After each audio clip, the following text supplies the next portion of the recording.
बहुत समय पहले की बात है। एक बार खड्ग सिंह नाम का एक डाकू अपने राज्य में लूटमार करके अपने घर जा रहा था। वह जंगल से होता हुआ अपने घर की तरफ आगे बढ़ ही रहा था कि उसे पत्थर पर लेटे हुए एक साधु महात्मा नजर आए। खड्ग सिंह उस साधु के पास गया और बोला, क्या तुम्हें मुझसे डर नहीं लगता? तुम्हें पता भी है मैं कौन हूं।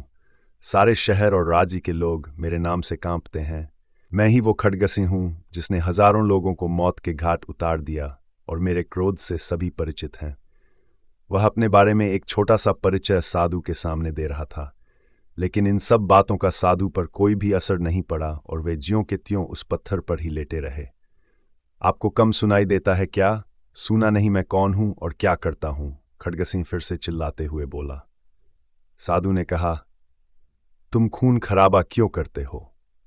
ताकि मैं इस राज्य पर कब्जा कर सकूं और एक दिन मेरे आतंक से देश भी कांपे। फिर इससे क्या होगा? साधु ने पूछा। मेरे पास सभी सुख सुविधाएं होंगी, सब लोग मुझसे डरेंगे, मेरे आगे सिर झुकाएंगे। मेरे पास बड़े बड़े घर, नौकर चाकर, संपत्ति, गहने और सभी ऐसो आराम की चीजें होंगी। डाकू ने कहा। फिर इससे क्या होगा? साधु ने पुनः प्रश्न किया। डाकू ने उत्तर देते हुए कहा कि ये सब करने के बाद मैं सुकून और शांति के साथ रहूंगा। साधु ने जवाब देते हुए कहा, खड्ग सिंह, तुम इतना सब करने के बाद शांति और सुकून से रहोगे, लेकिन मैं तो अभी भी वैसे ही आराम से रह रहा हूं।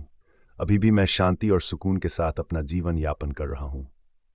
साधु ने पत्थर पर लेटे लेटे ही उत्तर देते हुए कहा और दूसरी करवट लेकर सोने लगा।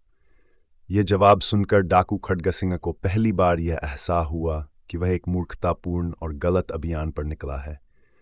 उस दिन के बाद से उसने अपना अभियान हमेशा के लिए त्याग दिया। वह इस बात को अब समझ चुका था कि सुकून और आराम पाने के लिए उसका रास्ता कभी उचित नहीं था। वह हिंसा, क्रोध, किसी को डराकर कभी भी शांति हासिल नहीं कर सकता।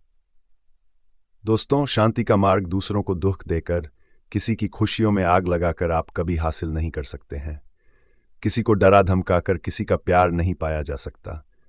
क्रोध, हिंसा, दुश्मनी ये सब गलत भावनाएं हैं। इससे आप कभी सुखी नहीं होंगे और दूसरों को भी हमेशा दुख का सामना करना होगा।